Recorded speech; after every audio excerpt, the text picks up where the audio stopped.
we are we're on Zoom, most of us. Some of us are streaming because I know Zoom completely filled up after we hit 100 people that maxed out, and then registrations beyond that that Zoom just doesn't let you have more unless you buy a bigger license. So there is a stream going on Facebook right now too. So if you're following on Facebook and you want to catch us, you can drop comments on Facebook. I'll try to get to them towards the end too. The folks on Zoom, you can use the Q&A feature. So if you've got questions tonight that you want to get answers to, go ahead and type your question in the question spot. And then I promise you, by the end of this, I will make sure that I hit every single question so that you guys can get actionable items to get this systematized approach to real estate. Okay. All right. And Janet says, I'd like to wholesale. I got another buy and hold on here from Diana. Kim says rent to own. Marianne says term, lease, option, owner finance. I love those. Absolutely love them. I still do my cash deals. Rick says subject to. I love subject to. Kevin says, Kevin from Michigan, he's focused on wholesaling.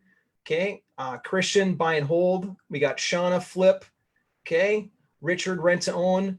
Okay, awesome. So we got a good mix. I'm gonna dive down what's working for us then, and you're gonna actually see for each of those exits that we discussed. I was looking to see if there's going to be like I do commercial or I do apartments. We've done apartments too. I love to do apartment deals. They're a little bit harder to get, but I'm going to focus most of what we're doing tonight on those three categories. I'm going to focus it on getting deals for rent to own, getting deals for wholesaling, getting deals for buy and hold. And then I think there's another flipper that's on here too. Awesome. You guys ready? I'm ready. Let's go ahead. I want to dive into it. So I'm going to share my screen so that you can actually see some of the stuff behind the scenes here. And let's go Zoom share screen.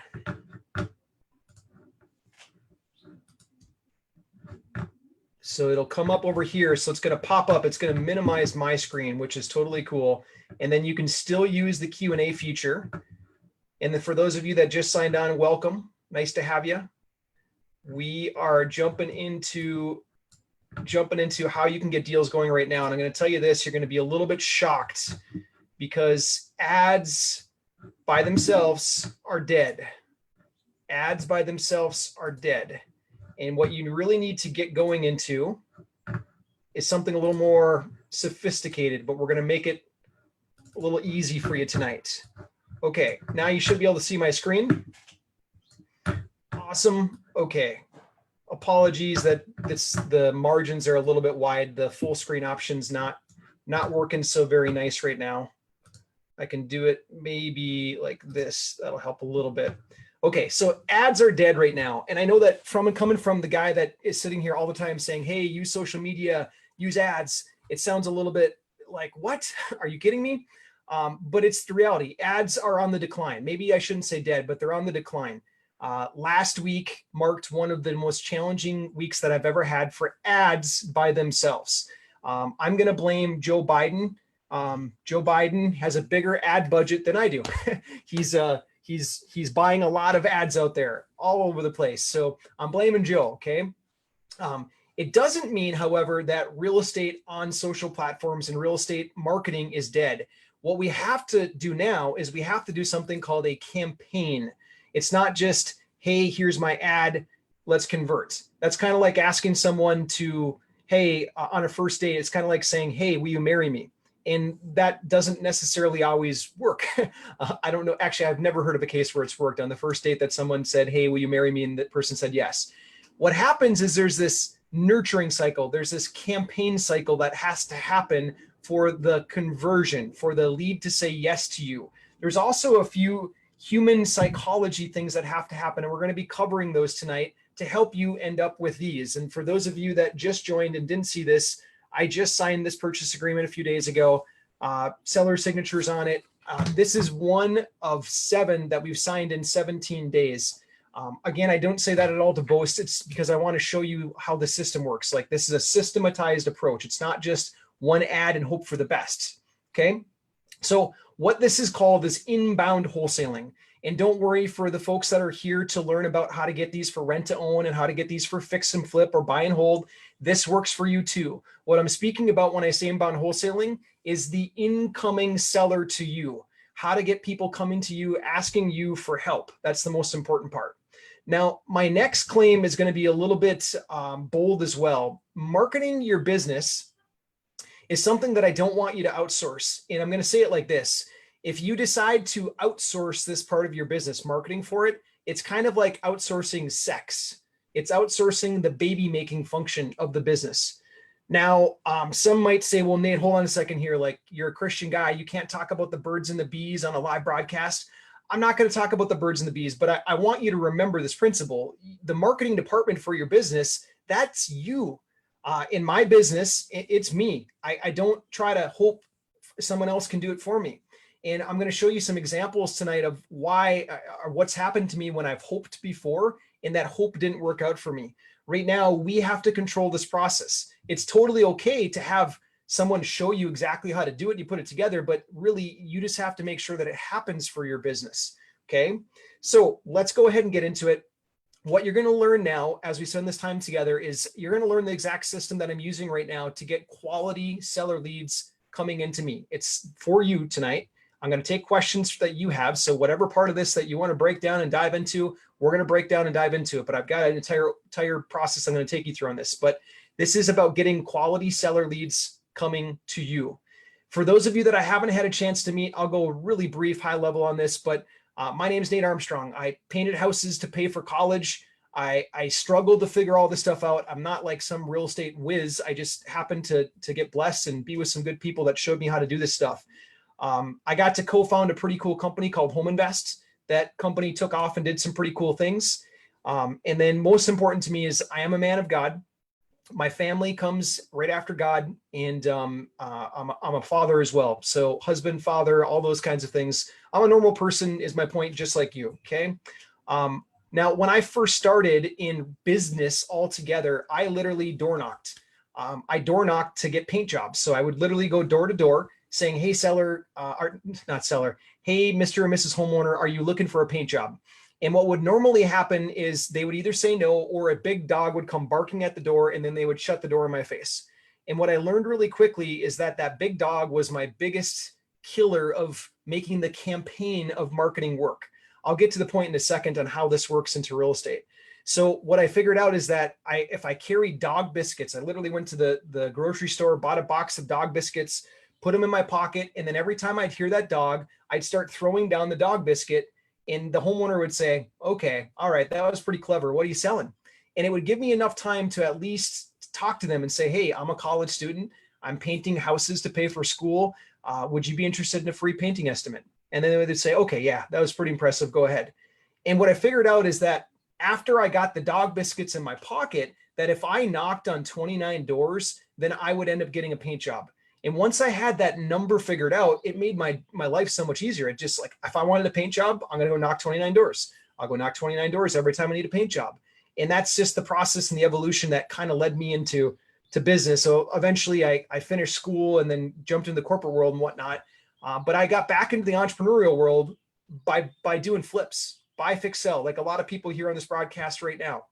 And eventually with the extra cash, I started buying rentals, and I ended up kind of going a little too far ahead of myself. You've probably seen it when you see a skier when they're going down the hill and they're looking down, and they start to lean too far forward. And what they call it in skiing is you get over the front of your skis. Well, I ended up going too fast. I got over the front of my skis and I jumped into this big development project in Chicago. Should have never did it, but I did.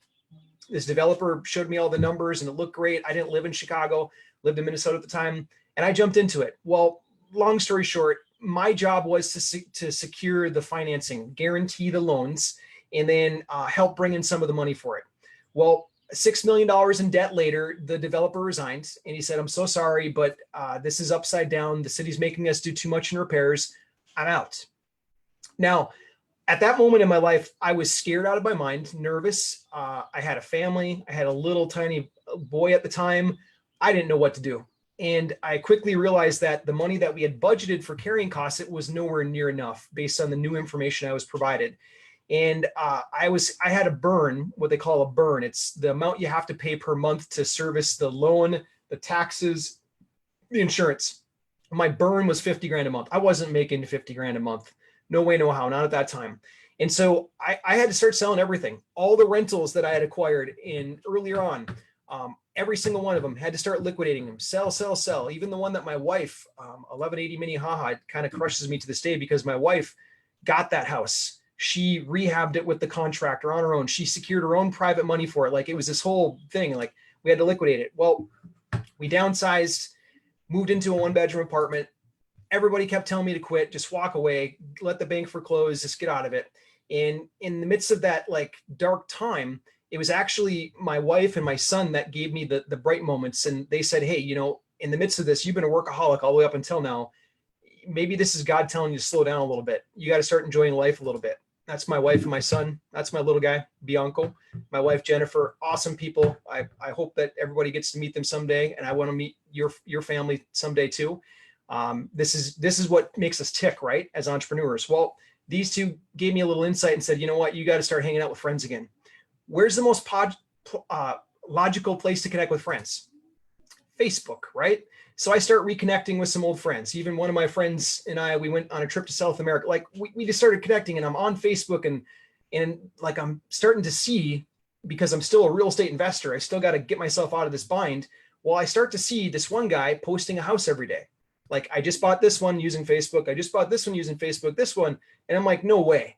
Almost every day there was a new deal. So I reached out to him and I said, hey, you got to show me this stuff. And he said, well, I will if you pay me. So I literally paid him, scraped money together to make this happen. I paid him. He showed me.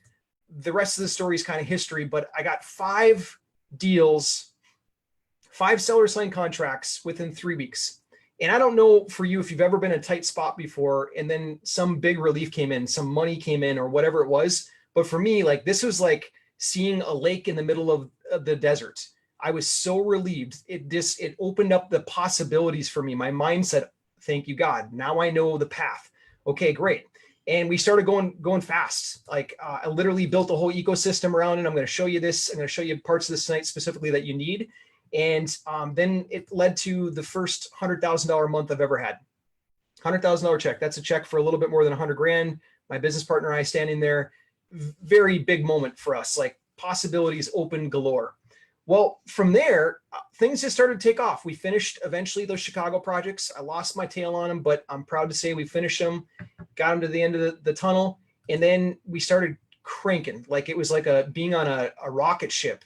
In 2016, 117 properties. I had never done 100 properties in a year before. And then the next 3 years in a row, boom, boom, boom, just kept growing and growing and growing. And then eventually this happened. We made the Inc. 500. Okay. This stuff doesn't really matter. So that's why I'm going fast on it. If you want to see that stuff, you can Google it, search that stuff. What really matters, this is the actual proof month by month, but what really matters is how does this work for you? And I get that. I don't want to tie you up talking about me, but I just wanted you to know from coming from a spot where I've been there and now I've been able to make this stuff work. So how does this help you? Let's get into it. Okay. Now I'm going to share what inbound wholesaling looks like. This is actual sellers coming to you asking for help. I have a seller right now. I'm texting with her almost every other day because she was about to be foreclosed on. Her name is Cynthia. She's a very sweet woman. She lost her husband, unfortunately, so she's a widow. And when I first spoke with her and sized up the situation, she had $50,000+ in equity. And I said to her, I said, hey, why don't I set you up with my realtor friend who can list this for you and help you sell this? You're going to make more money that way. And she's like, no, I want to work with you. And I'm like, I get it. I understand, but I want you to make more money. I'm going to refer you. And then the rest of the truth came out. She was way behind on her mortgage. The lender was about to foreclose. She was right on the edge of the cliff where the lender would have taken away everything. Well, I had a partner and I stepped into this deal. We totally saved her. Now she's about to close and she's about to get a big fat check from it. And so she's texting me all these really nice messages every other day, thanking God, thanking me, like hugs and kisses, all that kind of stuff. How did it start though? It started because she came in as a lead from social media marketing from our campaign, not just an ad, but from the campaign that said, hey, I want your help. That is what you and I want. We don't want to get into this business of having to go cold call and chase people and all that kind of stuff. There is some follow-up that's involved with any kind of lead that you have, but the majority of the folks that are coming in, you want folks that are reaching out to you. You don't want to be chasing them. Okay. Now, I'm going to bust a myth on this. A lot of people, they jump on, and the first thing that they tell me, if I'm talking to them or someone else in my team is talking to them, and they say, well, Nate, I need more leads. I need more leads. That's my biggest problem. I just need more leads. And I'm going to tell you that that's a myth, totally a myth. The truth is that you need more quality leads. You need leads coming in that are coming to you asking for help. That's the biggest difference. And I'm going to show you how we get there. Okay. Now, when I first started to ramp up, I didn't think of myself as a professional at this stuff. I thought that I kind of got a little bit lucky getting those first 5 contracts. So I went and hired a marketing agency to take it to the next level. I'm like, yeah, let's hire these guys. Let's go. And I paid them. These are copies of my wire transfer. I paid them $4,000 3 times, 3 payments, paid them 12 grand. And on this campaign that they built out for me, I literally ended up doing 0 deals, big old fat goose egg. Okay, I was a little frustrated. All right. Next, I heard another marketing agency, and I attempted to do it again. I thought maybe it was the marketing agency. Maybe they just didn't understand how to do this stuff. So I hired another marketing agency, spent $4,300 with them. I ended up getting 0 leads. I asked for a refund, and then they told me nicely, I'm sorry, we can't because we built everything for you. Like, it was a lot of labor hours to build this. That's when I learned for the first time, like, okay, that was a mistake. How about this then? Transfer it over to me. Transfer to me, I'll take it from here. And then they told me, well, Nate, we didn't build this on your ad platform. We built it on ours. That was mistake number 2 that I learned in this experience. Most agencies, so to speak, they'll build the ads for you. They'll build like a platform, a campaign, stuff like that, but they'll build it on their platform. That way you're glued to them for the monthly residual.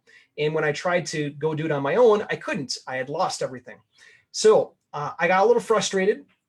I ended up hiring a third marketing agency, but I'm going to skip that whole story. I got a little bit frustrated, but what I realized with all 3 of them is that it wasn't their fault that I wasn't getting deals. It was my fault.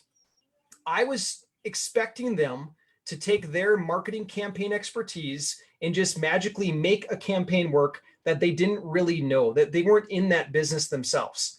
Think about this. Most marketing agencies, they work with attorneys, dentists, whoever, whatever small business it is, restaurants, dry cleaners, etc. They don't always work or actually put their own money in real estate investing like you and I do.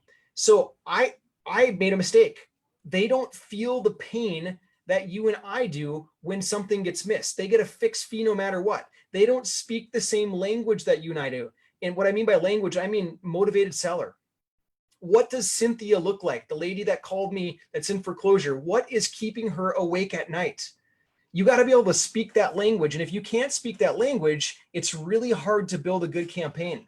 So what I found is that the best person to write these ads, the best people to actually do the campaigns, they are real estate investors just like you and I that do it full time, that have proof, that are actually putting their money where their mouth is, not hiring somebody at an agency that's just hoping. Okay. Yeah, people can get lucky. I know that. But at the end of the day, if you want a campaign that's driving in consistent deals, sellers that are actually coming to you asking for help, there's a different level for that. Okay. So that was kind of my whole stint with them. I took over my own ads. I built the whole ecosystem around it, and I just geeked out on it because I had to make it work. At that time in my life, I had to make this work. I did not have breathing room to fail. Okay, so that's why it really drove me to get this stuff done. I want you to meet someone. This is Sandy. I had the blessing and privilege of interviewing Sandy earlier today. She's a member of our program for the Deal of the Week Award. We give the Deal of the Week Award out to members once per week, someone that gets a deal that's doing this business ethically. We don't give it out to anyone that's trying to be a shyster and just like rip people off. This is only for ethical real estate investors. And Sandy's one of them. Sandy, you can see here on her post that she signed 3 contracts this week. Now, it wasn't always that way with Sandy. Sandy's now, I think, on her 5th week in the program with us, but it wasn't always this way with her. 2 weeks ago on week 3, Sandy was really frustrated because Sandy actually came into the program as one of those people that she wants results. She's going to go and she pushes and pushes hard. And by week 3, she hadn't seen her result yet. She hadn't signed a contract. And so her and her partner reached back out and we got on the phone with them and we're going through things. And what we figured out is that some of her leads just hadn't matured yet. Some of the things I'm about to talk to you about next hadn't come to blossom. It's like when you plant a flower, it doesn't blossom into a beautiful flower the next day. It takes some time. You got to water it, protect it, and let it grow. Well, some of that had happened. And then as she approaches week 4, she gets her first one. And then as she turns the corner to week 5, she's got 3 seller signed contracts. And now I have no doubt that Sandy is going to soar. Like, this lady's a go-getter. She's going to soar from here. But it's just interesting how this stuff goes. Okay. Sandy did not need more leads. When week 3 came around and she was asking for help, her first thing was, well, I need more leads. And it wasn't leads. She just needed quality leads, and she needed to let those leads be nurtured. She needed to let the campaign do its job. Okay. Most investors, what they do to get these leads is they're running around town and they're sucking up to realtors.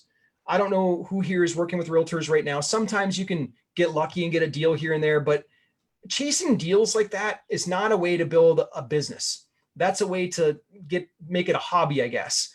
You end up overpaying when you're buying stuff on the market. You probably saw the Jackson Fuller study. The Jackson Fuller study totally proved, you can Google search Jackson Fuller study, but it totally proved that people that buy on market pay 17% more for the average single family house than people that buy off market.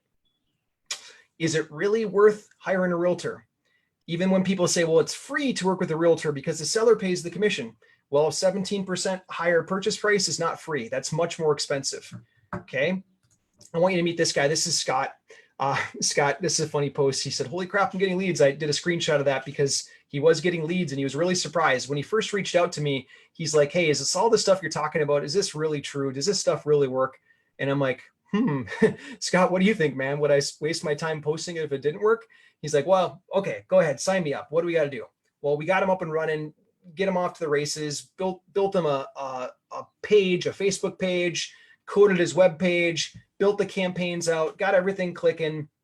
And what we were really doing is we're building ads that have a conversation with sellers. Okay. It's not just an ad and you hope for the best. You've got to have a conversation. You got to be able to enter a conversation that's going on in the world of the seller.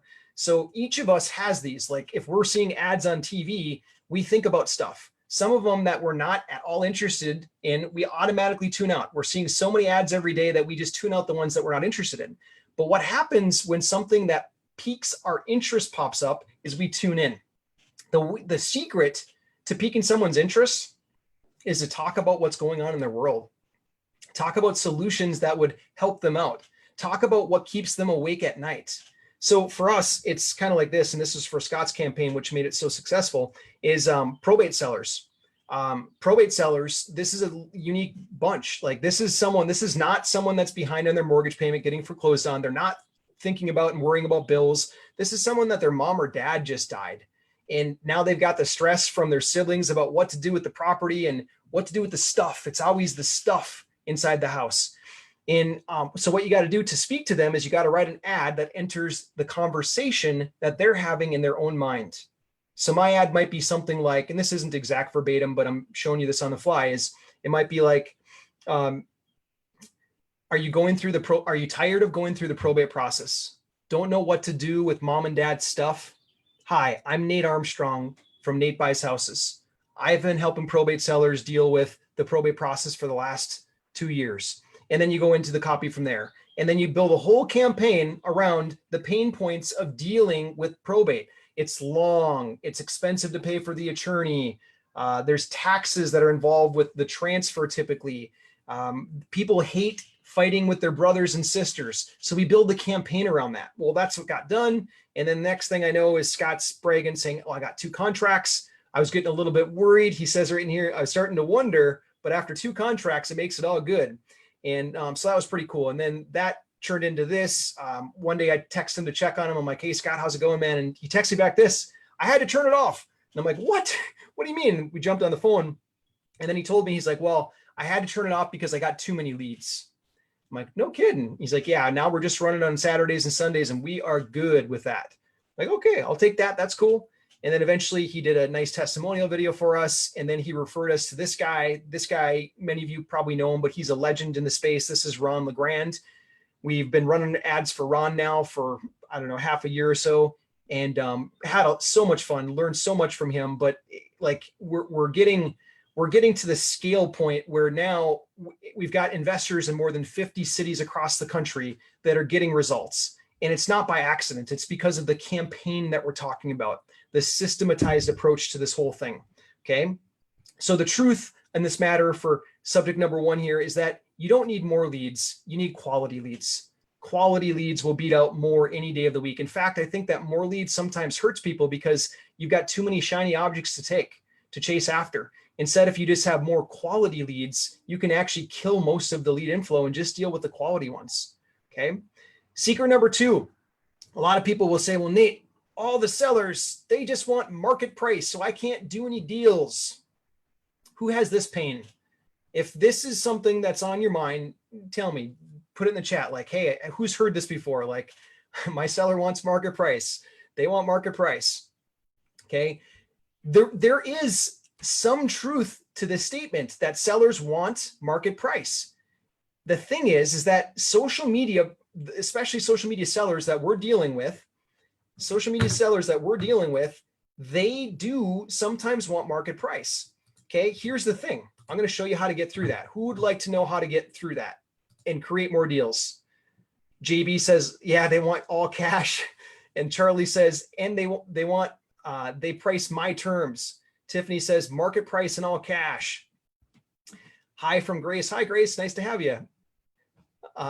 Okay, so you guys get this. I see. Awesome. So here's the thing. When you get the sellers that are in that boat, like, oh, I want all cash. I want all cash. Janet says she wants to know too. Okay, I'm going to give the answer. I'm going to share. It relates to this. Okay, this is a picture of a 1977 Chevrolet pickup truck. I want to tell you a story that's going to help you remember this. My dad had a 1977 Chevrolet pickup truck. He drove it to the end of the driveway, posted a for sale sign on it, and he was going to sell it. Well, right at that time, I was Nate the painter running around knocking on doors trying to get more paint jobs. And I saw my dad put that truck up for sale, and I'm like, Dad, I need that truck. He's like, well, good. It's $3,000. Just pay me. And I'm like, I don't have $3,000. How am I going to get $3,000? And he's like, well, that's my price. And then I started doing some research online and figured out that $3,000 was expensive. This truck was only worth maybe $2,000 on a good day. And I told him that. I'm like, Dad, it's only worth $2,000. How can you charge $3,000? He's like, it doesn't matter. That's how much it's worth to me. I'm like, okay. And then he had a couple people come by. They gave him lowball offers. He said, no. Well, I started doing thinking, and as I do sometimes, and I'm like, hold on a second here. $3,000, that's a lot more than it's worth. But if I got that truck, I could get this bigger paint job, which requires the big ladders. Like I couldn't haul big ladders because I didn't have a big truck like this. But if I could get that truck, I could get this bigger paint job because it'll be a tool for me in my business. And that will easily pay for the truck if I get this bigger paint job. So I went back to my dad and I'm like, hey, Dad, I'll buy the truck for $3,000. Now I'm pretty sure at this moment that my dad sort of tuned out everything that I said after that because he was happy that I met his number. I met him at $3,000. So he's like, okay, great. And then I'm like, so here's how I'm going to do it. And then I explain like, I don't have the money today, but I'm going to make monthly payments to you. When I finish this really big paint job, then I'm going to pay you the full amount, the $3,000. But he was already in happy mode because I said $3,000. We signed a little piece of paper, a promissory note, if you want to call it that. And then I had the truck. I went and got the paint job. I eventually paid my dad off. That was my first seller finance deal. Now, how the heck does that relate to houses? Well, the next time you are with a seller, like my dad, that gets stuck on a number, I don't want you to immediately think this person's crazy, this will never work. Instead, I want you to think about the business side of this. If you were able to pay that seller $3,000 for their truck, could you make enough money off that thing to still be a profit center for you? So if the seller wants $100,000 for the property, even $500,000 for the property. I've got one right now that it's worth $615 that I got for $550. Okay. That seller wants their number. He wanted his $550. He wanted $615. We met at $550. I'm not giving him cash up front. I'm paying him monthly payments at 4% interest for the next 10 years. 4% interest for 10 years. It's hard to even get that rate at the bank. He's happy though, because he's getting his number. His number was more important than how he gets the money. So I want you to remember my dad's truck. Glenn's his name, in case you want to really remember it. Glenn's old 1977 pickup truck. Okay.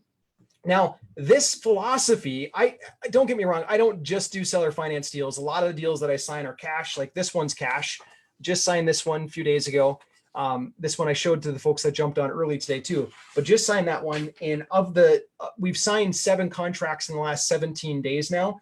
And of those, the majority of them are cash deals. So we're still getting plenty of deals that are below the price of market value, so to speak. But when someone's like my dad and they want their number, if I can make their number work, if I can buy it for $100,000 and pay them $1,000 a month, and I can turn around and rent it for $1,400 per month, or do a rent to own for $1,400 per month, I can make a free, absolutely free $400 per month cash flow. $400 per month. Now, most of us that are experienced buy and hold people, if we buy a rental house and we renovate it and we put a tenant in it and we've got $100,000 invested into it, and then we go to the bank and we refinance it to pull back most of the money, and then we're going to hold on to that as a rental long term. What is your cash flow on that on average? I'll tell you mine, because I know I've done hundreds of rentals just like that. Same exact model I just described. Bought it, rehabbed it, rented it, refinanced. It's usually $250 on a good month. That's if nothing goes wrong. So if I can make a free $400 per month by buying it from someone like my dad who wants their number, but paying them a fixed monthly rate and then charging my tenant or my tenant rent-to-own buyer a little bit more and make a spread, I'm going to do it. Now I'm getting more yeses when some investors would have just walked away from that deal, or some of them would have said no. This deal here is one that I bought in the middle of the whole COVID crisis. I'm only pointing this one out specifically because I never walked it. I never met the seller. I never met the buyer. I never met anyone to do any contracts. Everything was 100% virtual. So anyone right now that's having that like fear and doubt, like, oh, sellers still don't want me in their house. Cool. You know what you do? You do a video walkthrough. You download an application called WhatsUp on your phone, have the seller do the same, and then they do a video walkthrough. And then if you like the deal, you put it under contract subject to inspection. And then you call your buyers and say, hey, look, I got a recorded video. There's apps you can record on your phone. Here's the video. If you like it, sign an agreement with me. You're not going to go around me. And then I'm going to let you go see the house. Send the buyer to the house. You just have to tell the seller it's my inspection. Let the buyer do their walkthrough. Then they come back and get the deal done. Okay. So you can still do these deals just like this, even if the seller has paranoia about the circumstances, or if for some reason your health doesn't allow you to go out, you can still do these deals. Okay. Now, this next segment, we're going to be talking about basically the old way versus the new way. It's kind of like watching a VHS cassette versus watching Netflix. And I'm going to get into it. Okay. So cold calling, VHS cassette goes like this. It's, hey, do you want to sell your house? And then the seller on the phone, no, take me off your list. Boom. Who likes cold calling? Not me. I didn't sign up to be a real estate investor to work as a call center person. No way, no thank you. Auctions have pretty much been frozen in most counties right now. Sometimes they're still happening. Some states have reopened again. But auctions they're a whole nother animal. Like you get no inspection period. You got to bring cash to the auction. I used to buy them a long time ago, but now that I know how to do what I do now, I feel like I was stupid to buy auction properties back then because I was buying blind. I had to put money up that day. Now with contracts like this, I mean, literally you can read my purchase price on this and then my earnest money amount. My purchase price is $126,000. My earnest money is $1. And at an auction, you'll never get away with that. But direct to sellers, you do all the time. Junk mail or direct mail rather used to work pretty good. Now everyone's doing it. And if you're anything like me, because of the virus thing, like any mail that I don't really want, I don't really touch. It just goes straight to the garbage can or the recycling bin. These good old bandit signs, years and years ago, I used them. I got so many calls from the city and angry neighbors and stuff. It just wasn't worth it to me. And nowadays the streets are not quite as full as they used to be in your house. So I don't know. I'm not a big fan of the bandit sign. But what happens with most people in real estate is they do this thing. They go from cold calling to expired listings to probates to bandit signs. And they do this jump around because like most entrepreneurs, like we get a little bit bored and then like we see a shiny object and we start to chase it.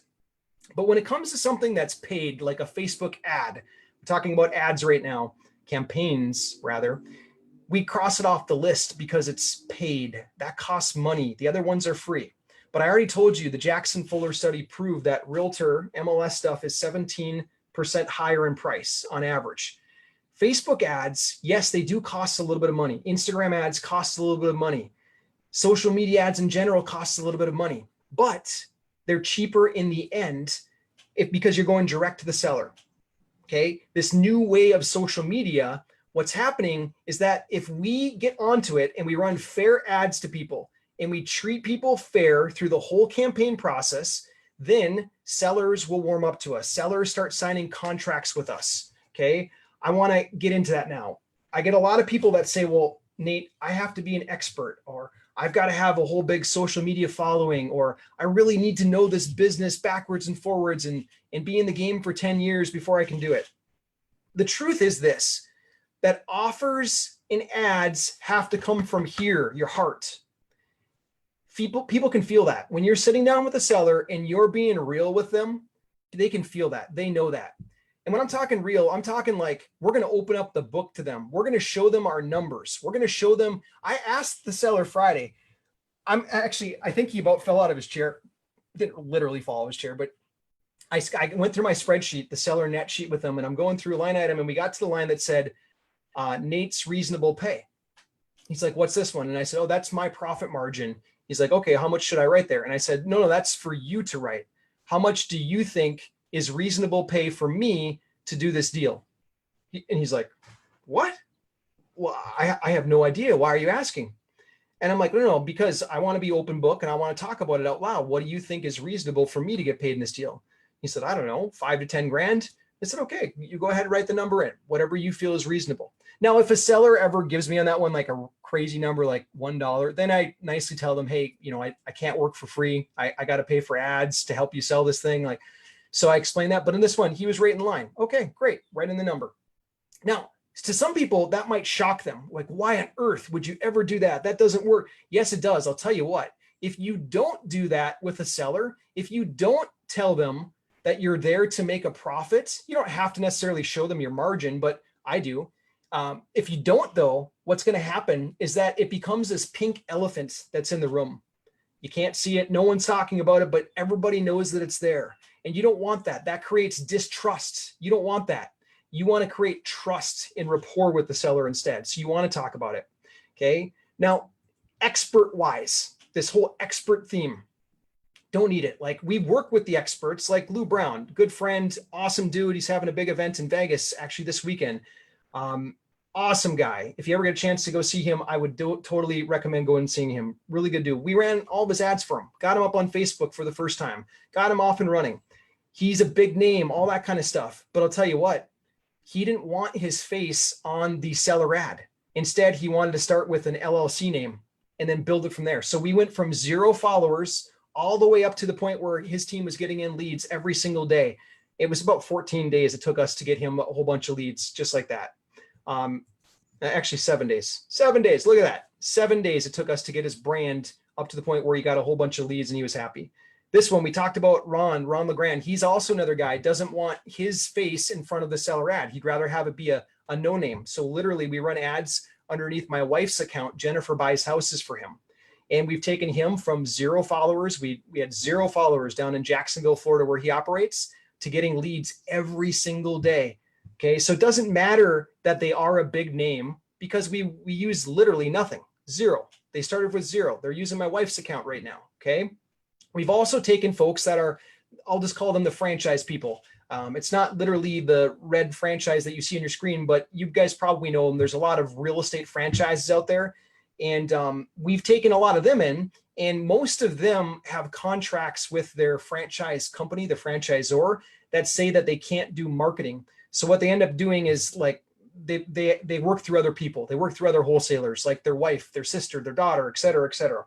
Well, anyways, these franchise people, we have to take them from nothing, from 0 to building up a brand for them on social media. And it works every single time without fail because Facebook has people there. It's not like we're creating an audience. It's not like we have to say, hey, come to us. It's the audience is there. We just have to go insert ourselves in the middle of it. That's it. Okay. Here's 2 of my favorites. This is Jennifer and Joe Delfave. Awesome people, like gifts from God on this planet, helping sellers. They just told me about 2 deals that they did. They're closing one this week, one next week. But even moreover than that, what Jennifer and Joe told me is so cool. Jennifer was an English teacher at school, and then Joe was a finance guy in basically the corporate world. He worked for the largest Chevrolet dealership in the country. And these two, they just announced to me that they're finally both home together working on this business full time. They've always dreamed of it. But you know what happens in life? Like we get going and we get trapped in that 9 to 5 and they give us just enough money to stay and we keep staying and staying. And then all of a sudden 20 years go by and we're still there. That's what happened with Joe. Joe was there 20 years later. And now he said, you know what? It's now or never. And he just decided to go. He went earlier than he was supposed to go. He had this plan kind of lined out, but he just jumped in and did it. And I'm so excited to hear that they're able to make that leap and work in the business together. Okay. Here's another one. John Figueroa. These are regular people, just like you and me. Like this stuff is not expert driven. That's my point here. Like I wasn't an expert when I started in this. I consider myself to be pretty good right now because I've geeked out on it. I've just spent all of my time here figuring this stuff out. But most of the people, when they jump into this, they're just like you and I. They come from a different world. My parents weren't real estate investors. My dad was a mechanic. My mom did home daycare. I had to figure this stuff out. I had to learn this stuff. No different than the folks I'm showing right here. This is John. John jumped into this. John actually still works a 9 to 5 job, still to this day. But the guy's pulling down deals. I've watched him pull down 2 or 3 deals in the last couple of months, doing it part-time. Okay. Now, part of it is because the platforms, these social media platforms, they already have a mountain of people that are there. The other part of it is the campaigns have automation. When a lead comes in, there has to be a series of events that happen afterwards. And that series of events, it's really hard if that series of events is you calling, texting, following up 100% of the time. That makes it really hard. Can you do stuff where you're the automation? Sure you can, but it's really hard to scale that business. So what you got to do is you set up campaigns that help nurture and follow up with people. It's funny, one of our really good members in the program, he's now a coach. He graduated from the program. He's now coaching. Super awesome dude. Jay comes in the program, gets a bunch of leads last year, doesn't follow up too much with them. He only takes the hot leads and does deals with them. But then the cold leads, he just kind of left. Well, he took 200 leads that he got from last year and he put them into this follow-up automation this year. And he ended up pulling 5 sellers back to him. So like leads that he thought was dead that everybody else in the world would have discarded, he put them into this automation sequence and 5 sellers came back to him just like that on the first automation drop. Boom. So these automations are really important. They're really powerful. Like you can go crazy with them. I won't go too deep right now, but I just want to give you a little overview. Like you can even program many chatbots that talk back and forth and collect information from sellers. Like you can get crazy with this stuff.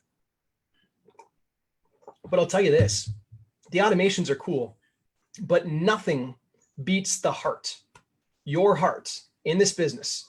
Now, what you're looking at right now is a steam engine train. A steam engine train is powered literally by taking coal or wood and burning it at a high temperature, boiling water, pushing steam through the pipes that have to come down to that rail and exert 50,000 pounds of pressure to pull that engine forward. 50,000 pounds of pressure. Now, some people might think to themselves, like, hold on, how on earth can you get 50,000 pounds of pressure through these pipes without the pipes exploding? At least that's a thought that's gone through my mind a lot. And here's how it works. There's a little tiny valve at the top of these pipes called a safety valve. And when it feels too much pressure in there, it lets the pressure out automatically. Lets it out. That's why you don't hear of big explosions inside of steam engines. Otherwise, if it didn't have the safety valve, we'd hear about explosions all the time. Well, awesome. What is the point of a safety valve? It's this.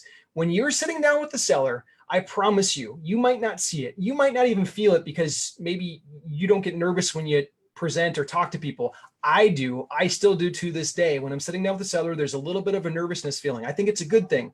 It lets me know that I'm there, I'm human, and it gets my energy and my blood flowing. But some people don't get nervous. But I promise you, the seller has pressure on them. They have 50,000 pounds of pressure on them. Why? Because selling a house is a really big deal. They got a lot of money into that place. They've been stacking up. It's probably the single biggest spot that they've stacked up money in their life, paying down that mortgage every single month. There's not many people out there that make a bigger investment than their house in their entire life. So I promise you, they've got 50,000 pounds of pressure. The first thing you need to do when you walk in that door, you're going to want to write this down. The first thing you're going to do when you walk in that door is you're going to let the pressure out. You got to be your own safety valve, just like on the train, the steam engine train. You're going to be your own safety valve. Let the pressure out of the room by saying this. This is what you write down. Hi, Mr. Seller.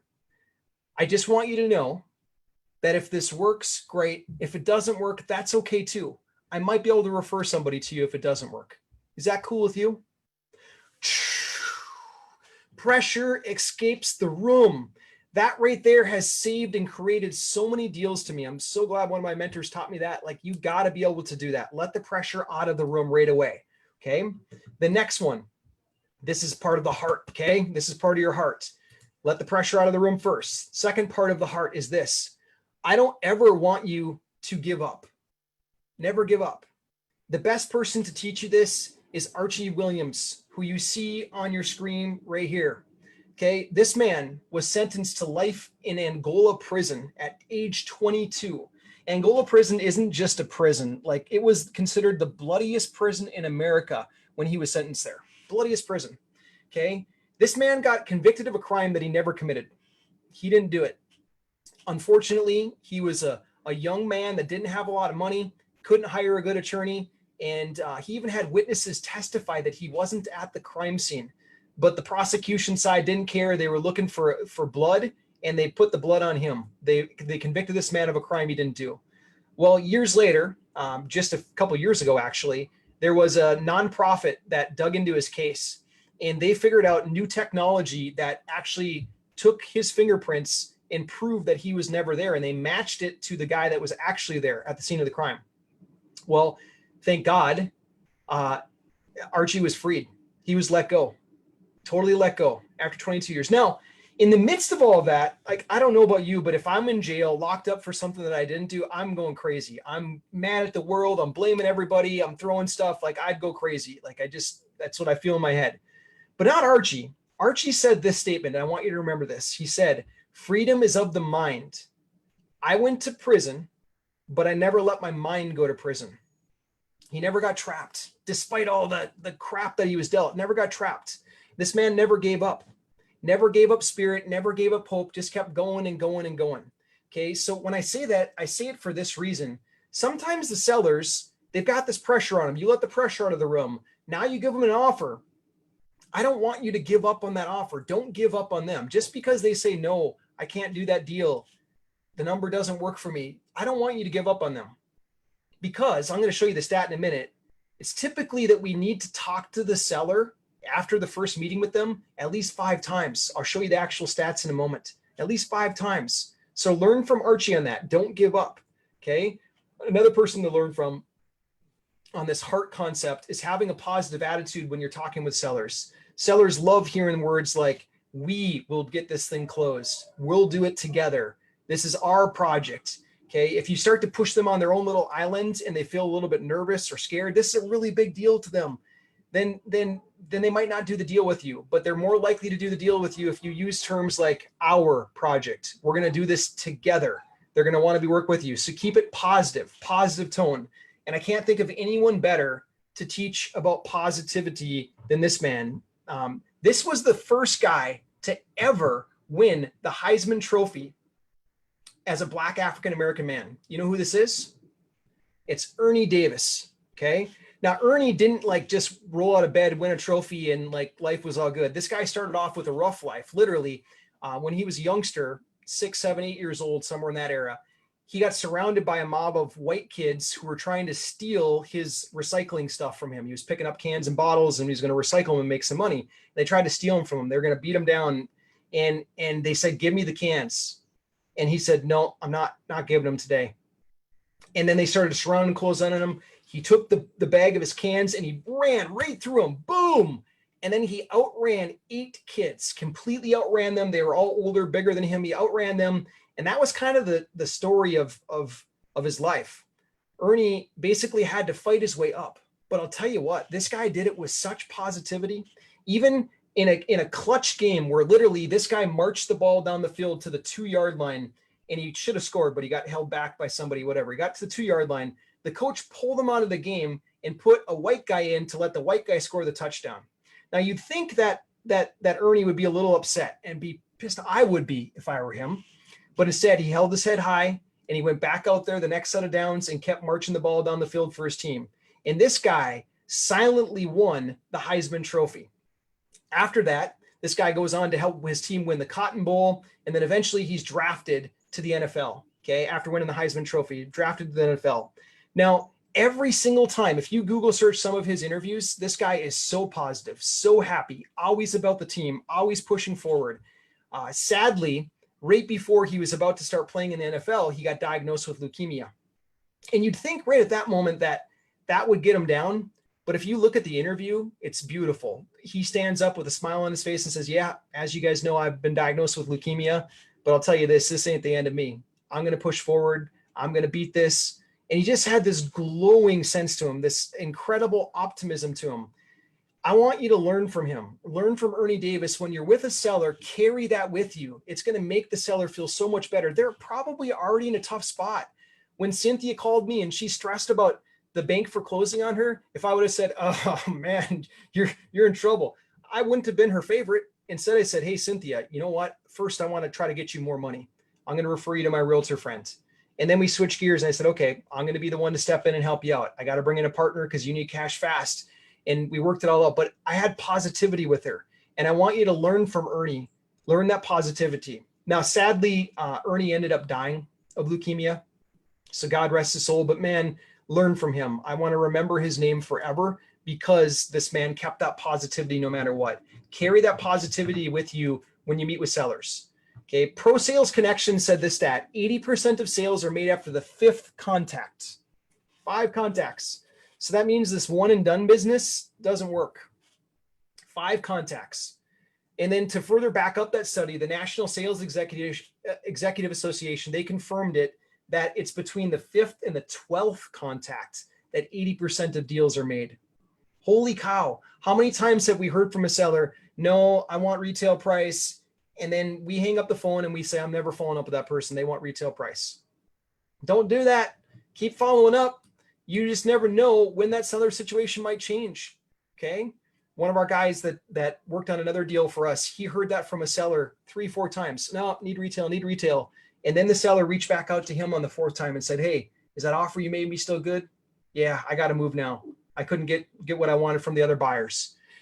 You never know. You got to keep following up though. Okay. This is Liana. Liana is actually one that can probably teach us the best. She's in our program and she got this deal. She mentioned it. She posted it inside of our group.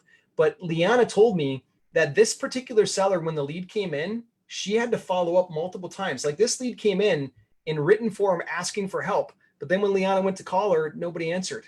She called again, nobody answered, called again, called 7 times. It was the 7th attempt that the seller said, hey, I'm here. Yeah, can you help me?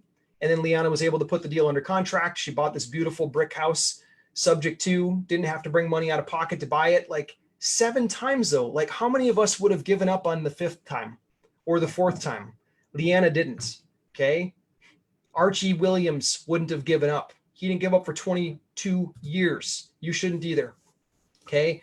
So the truth with this subject matter right here, it doesn't, like, these automations are awesome, all that kind of stuff. Being an expert, okay, whatever, you don't have to be. The truth is that when you're doing this business, just make it come from here. Make it come from the heart. You do that, and then stuff starts to happen. Then your deals start to flow really, really nice. Now, I always get questions, and I see questions lining up. You guys can queue up the Q&A section. Awesome. Line up those questions. I'm going to answer some of them that I've already gotten, and some of these are some of the frequent questions that I get. So what about ad cost? Well, here's the thing. Ad cost is a terrible measurement. How much does it cost per lead, Nate? How much am I going to spend to get a deal, Nate? It's a terrible measurement. What the measurement is that you want. I'll tell you, I pay between $5 per lead up to $100 per lead, all the way across the board. And in different markets, different things make sense. In different price points of houses, different lead costs make sense. What I care about is my ROAS. That is the number, ladies and gentlemen, that you should care about. That's the number to start measuring. It's called return on ad spend. If I put $1 in this machine, how many dollars come back out? That's really what every business should focus on. When they're putting money out, how much comes back in? For me, if I put $1 into the machine and I get $4 back, I want to put as many dollars into that thing as I possibly can. Put $1 in, get $4 back. Put $1 in, get $4 back. as many as possible, as fast as I possibly can. Now, thankfully, the way that we run ads and build this campaign, I'm able to get more than $4 back when I put $1 in. Now, I'm not saying that for everybody because I don't know your situation. I don't know if you're going to make offers from the heart yet or not. I can certainly show you how, though. And if you follow what I'm talking about and make those offers from the heart and do the things that we're doing, then I bet you can get pretty close to what our other members are doing. But you got to be able to do that. Okay. So you put $1 in, you get $4 out. That would be a 4 times return on ad spend. That would be considered really, really good. I'm able to have some weeks where I'm getting a 10x return on ad spend. I've had some where I've broken 10x before. Okay. So, but what matters is return on ad spend. Don't measure lead costs or measure return on ad spend.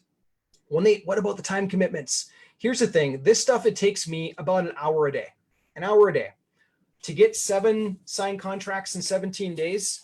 This is the only seller that I had to meet. We had another guy on our team go out and run most of those and get the signed contracts. But a good hour per day gives time for follow-up with leads and then gives time for a meeting per week to go sign a contract, to go meet a seller. Now, if you have more time, you can do a heck of a lot more. You certainly can. But I'm saying like dedicate an hour a day. And that's a small price to pay to grow a business that can be highly profitable for you. Okay. Now, the other thing is this, with this whole social media and the whole like automation thing, it saves so much time, so much time.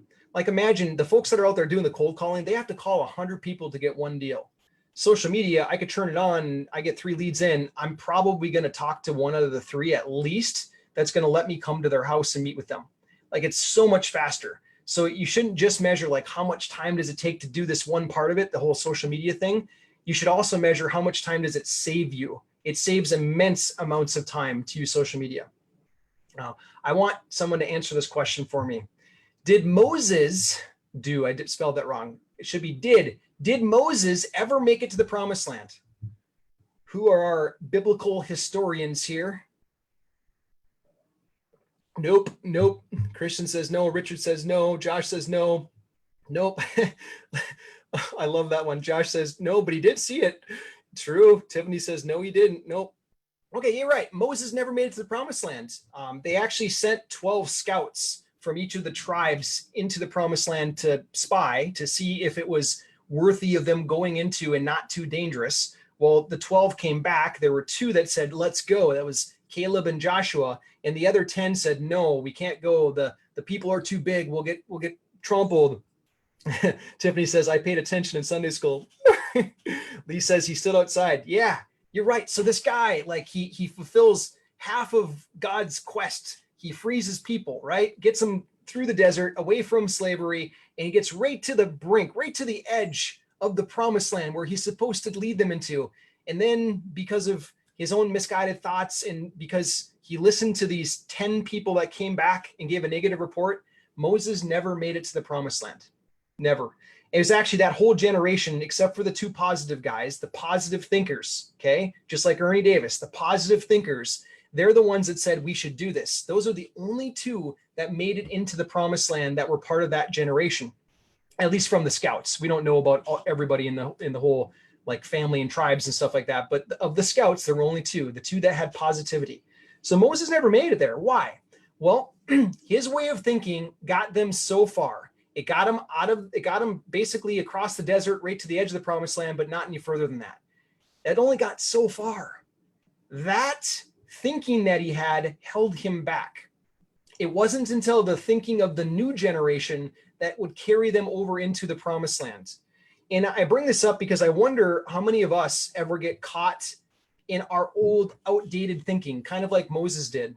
It keeps us stuck in the desert, believing that we can get a seller to say yes to our offer, but we give up too soon because we don't think that it should take 5 to 12 contacts, or we don't think that offers should come from the heart and we should be transparent. Okay. Or the other big one is that we talk more than we listen to a seller.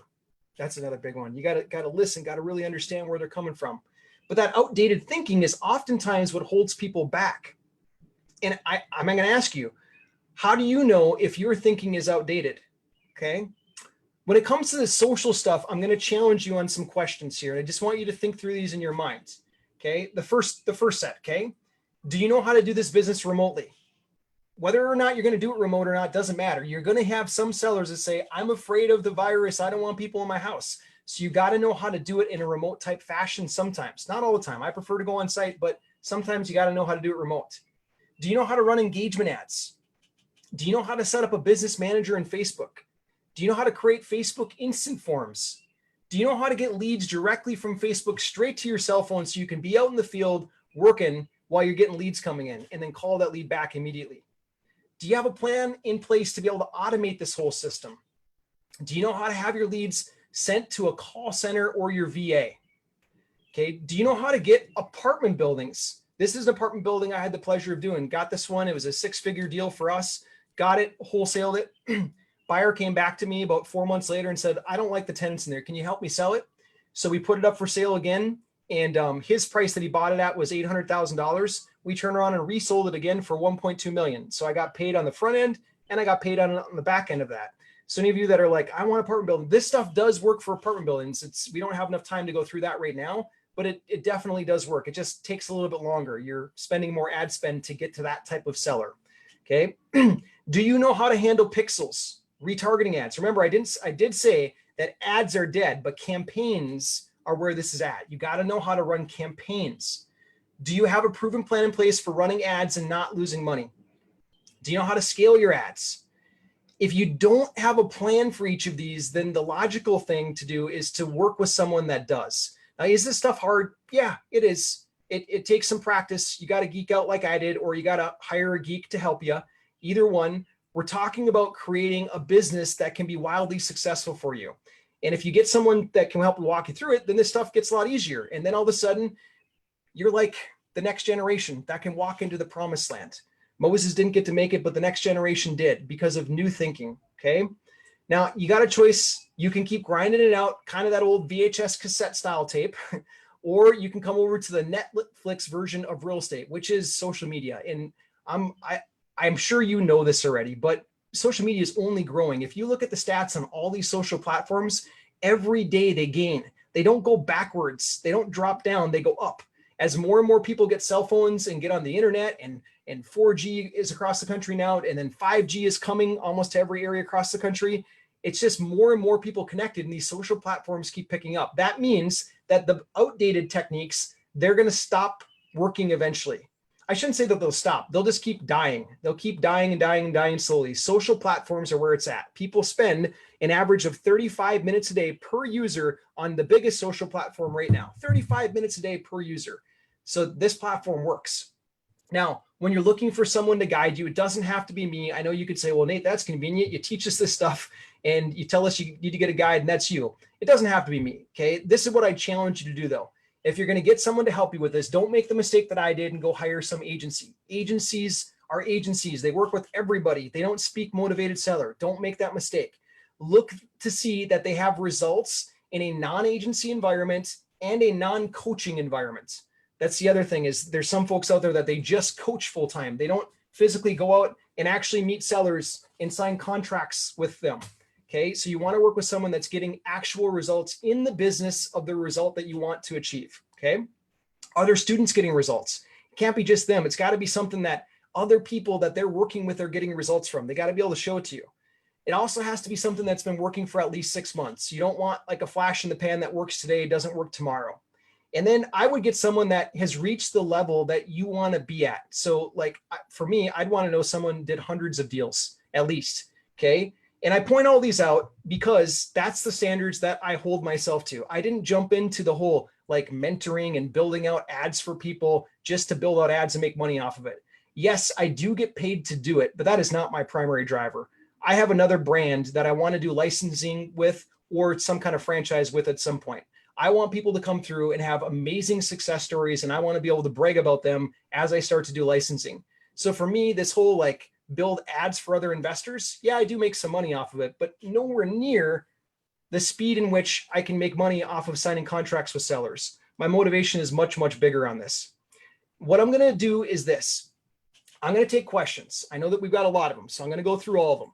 But if anyone here wants help with this, if you say, hey, show me how you do this stuff, get into the nitty gritty, what we're going to do is we'll go into your ad account, we'll go into your market on a Zoom call. Okay. We'll go through it with you and we'll build out a marketing plan with you. Everyone is different. I can't do a one size fits all. Here's this, because every single real estate market is different in the country. All of us have different needs: wholesale, buy and hold, buy and rent, buy, fix and sell. So we need to understand your situation. So we'll go through and we'll build a marketing plan for you. If you like the marketing plan, great. You can take it and run with it. No cost, no obligation. If you like the plan and you like us and you say, hey, will you build this thing for me in a done for you fashion? Then we can talk about that too.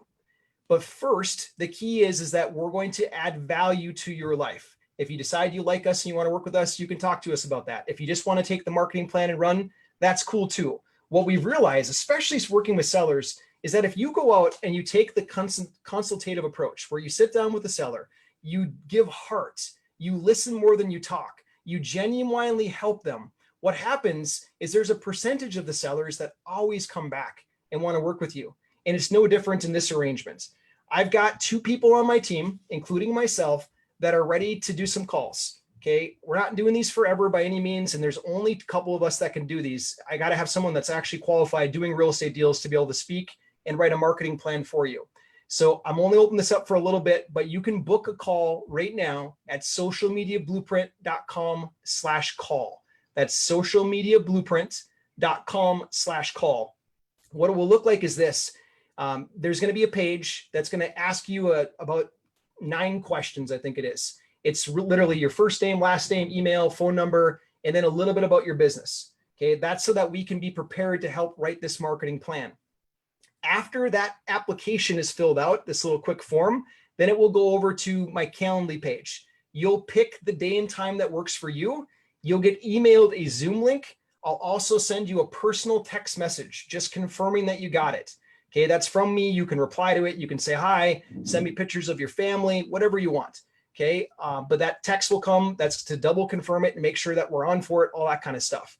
And then on that call, we'll go through, we'll spend anywhere from 15 minutes to 40 minutes, depends on how much time you need to build out a marketing plan for you. If you like the plan, you can take it and run, or you can ask us if we'll build it for you. Either one, we're totally fine with.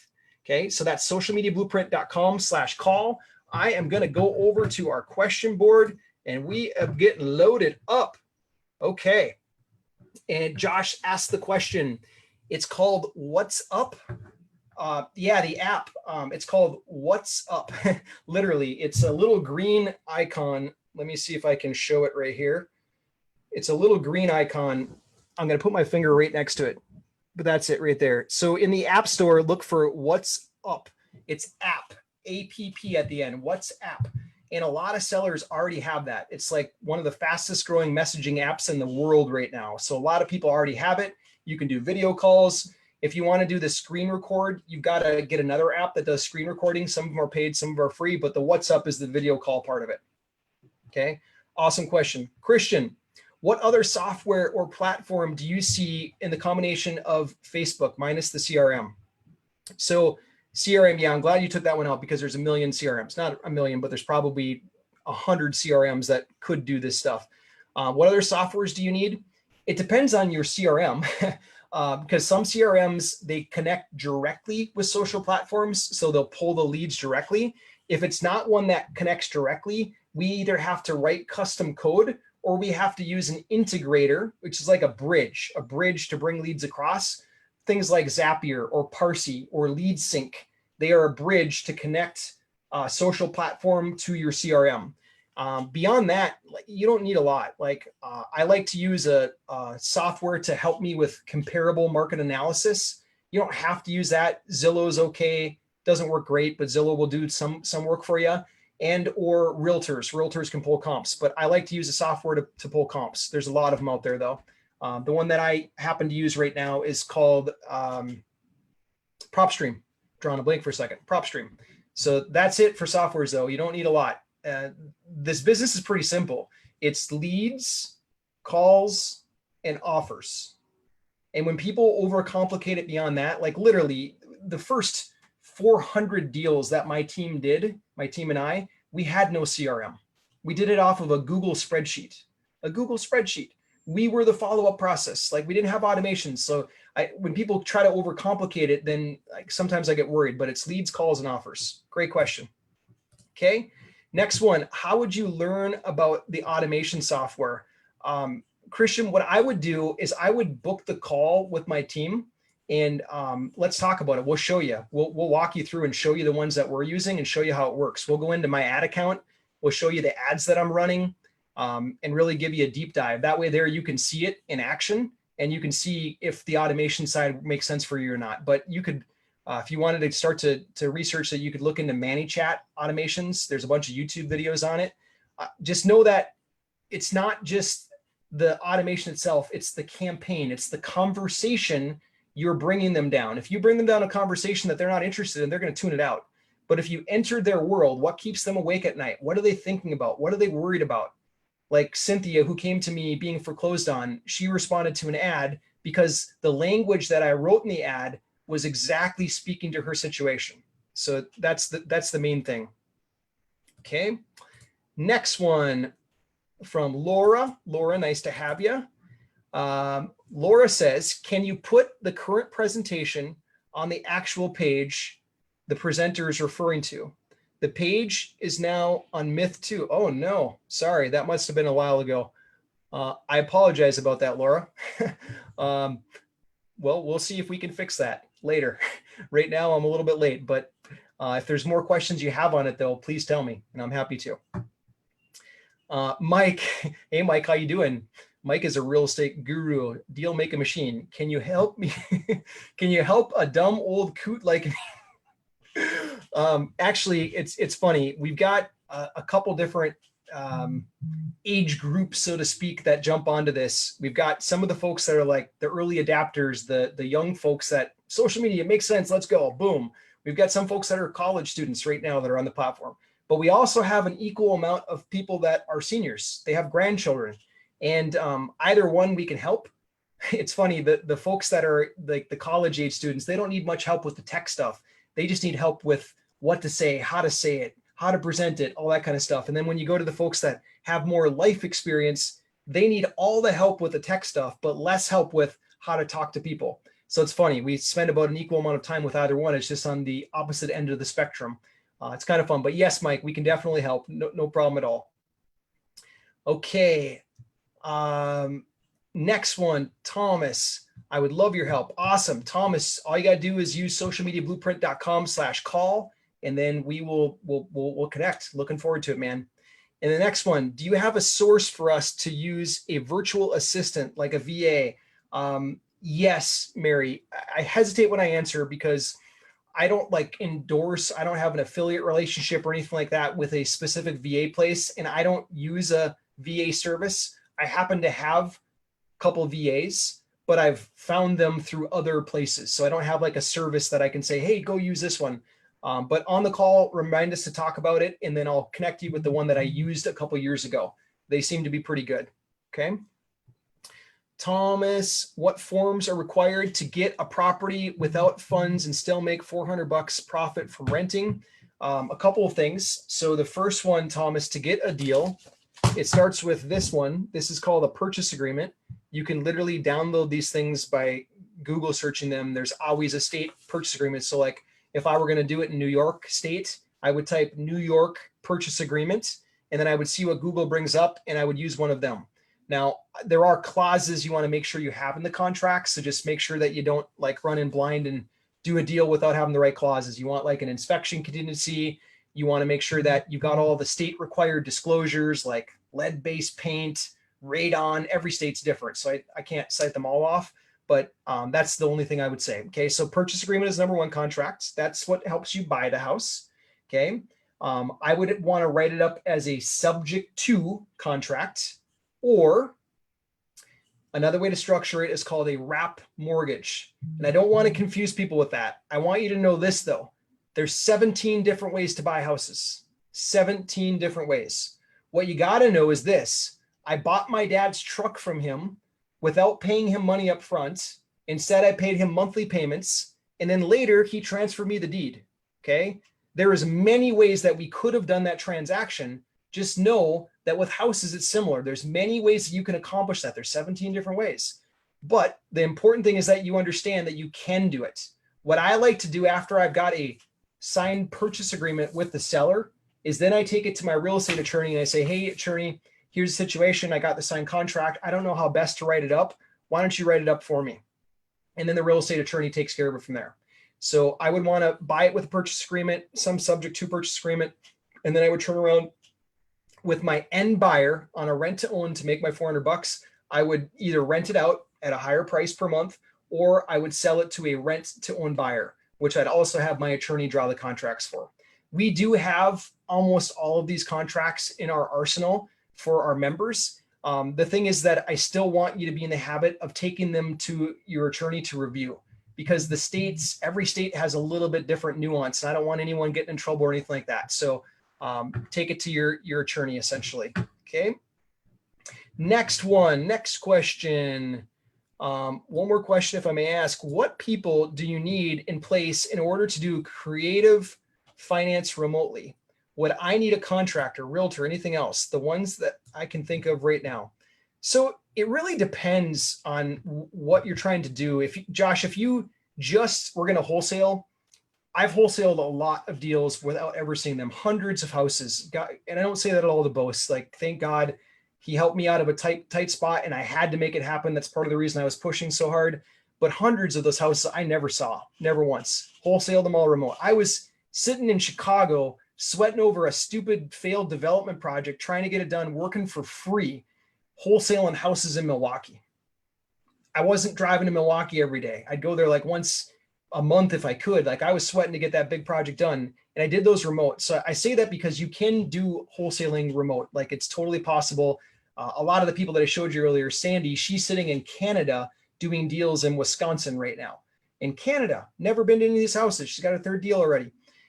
So on the wholesaling side, super easy. If you're going to do a rent to own, I think that's what you mean when you do creative finance, it's helpful to have someone that can be there to meet the seller and then meet your tenant buyers. You can do all of the marketing stuff online and all that kind of stuff and drive the traffic for them with what we teach.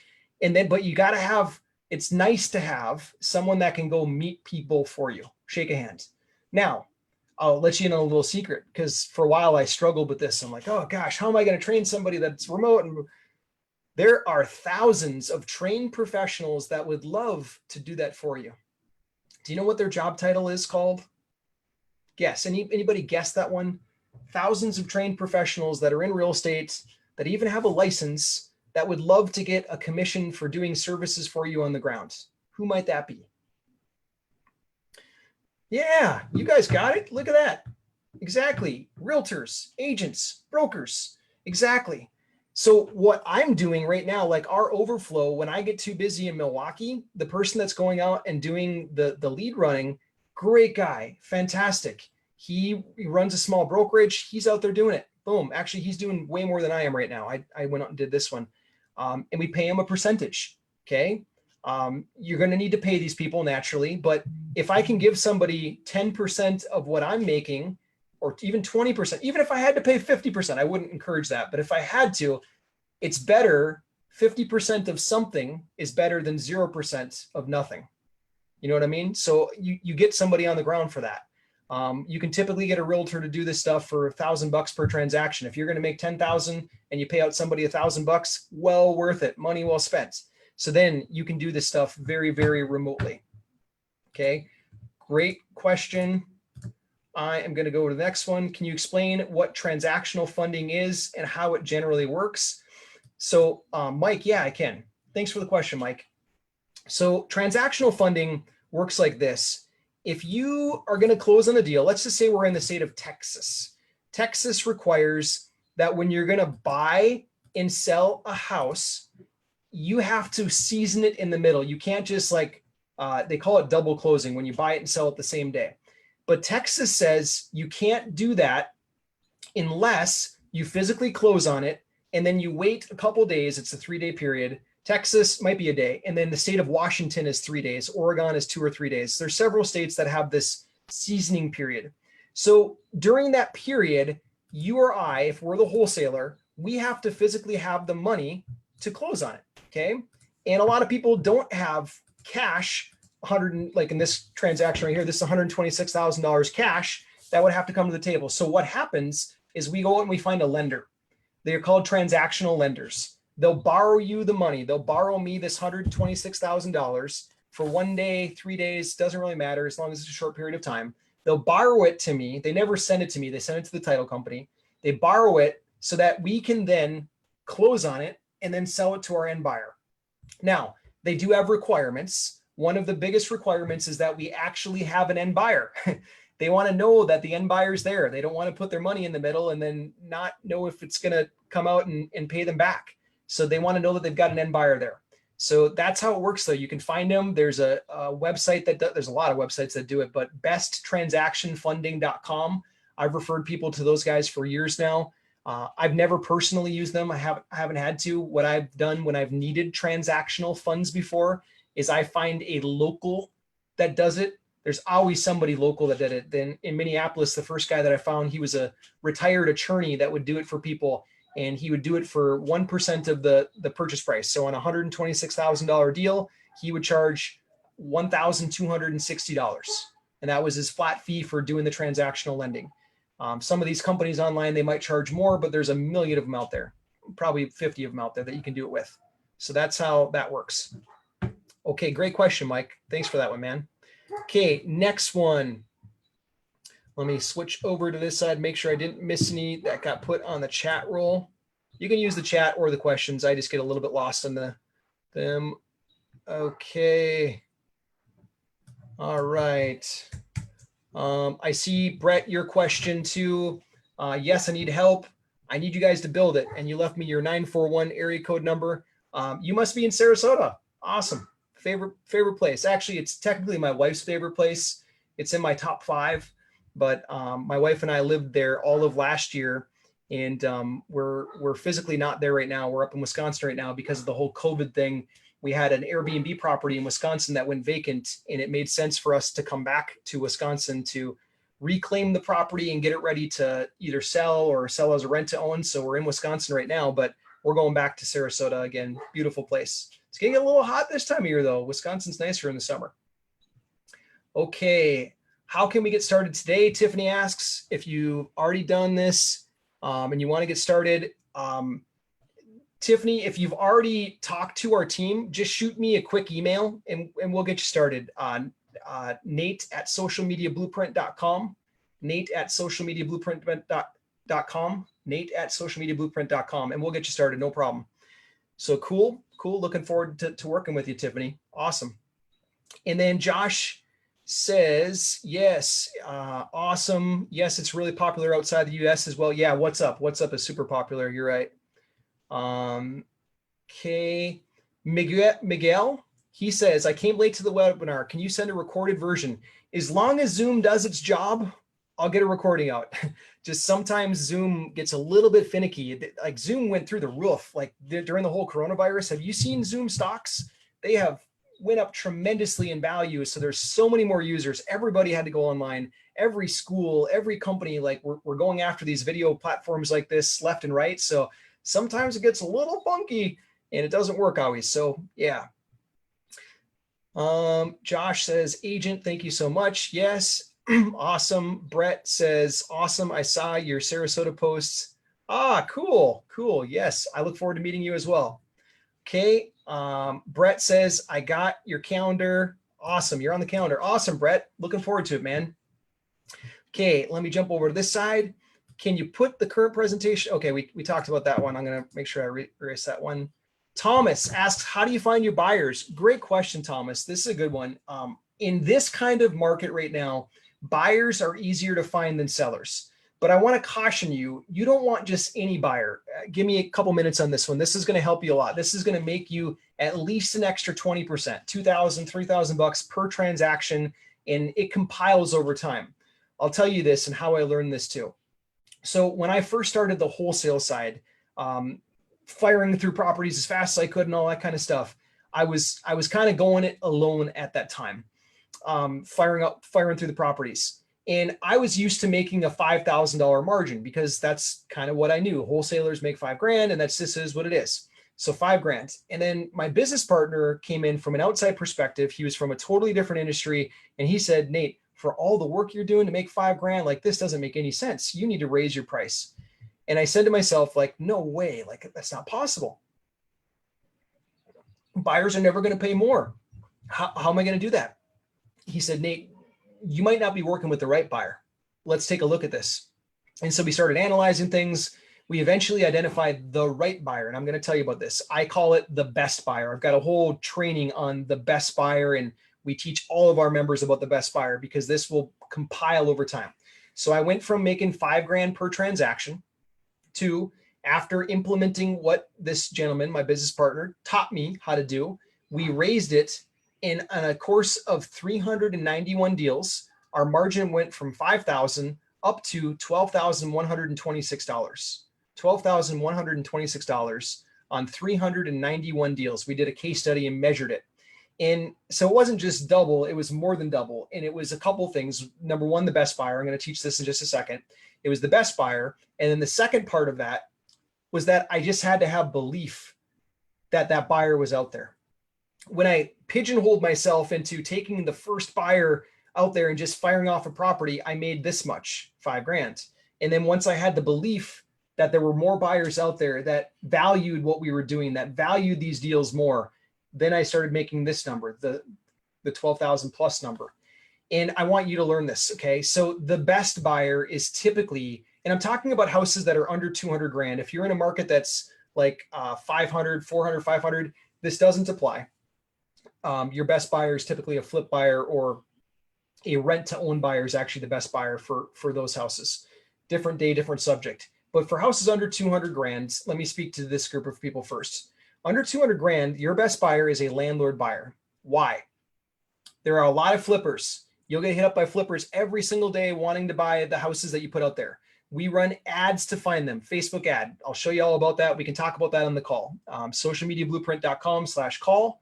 Jump on the call with us. I'll show you the buyer ads. No problem. Okay. The buyers are easy to get. Like I can run an ad, and I bet you I've got, if I put $50 into a social platform and run the ads the right way, I'll probably have at least 10 buyers the next day, if not 20. Next day, 24 hours, just like that.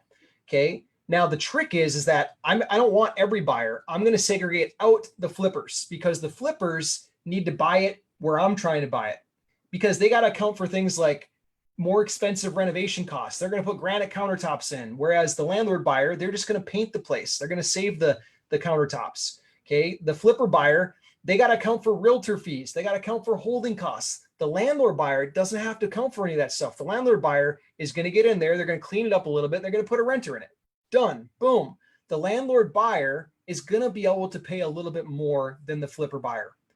It took me a long time to realize that. I hope that you took mental notes on that, because if you're stuck right now wholesaling to a flipper buyer, you are losing so much money. Like for me, it was a drastic jump. When I finally realized that, and it took an outside mentor, it was my business partner, to teach me that perspective, then profits started to soar. Then revenue started to soar. We had more money to run more ads. We could go faster. Like the business just grew. You saw the results. It was 100 deals per year, every year, boom, boom, boom.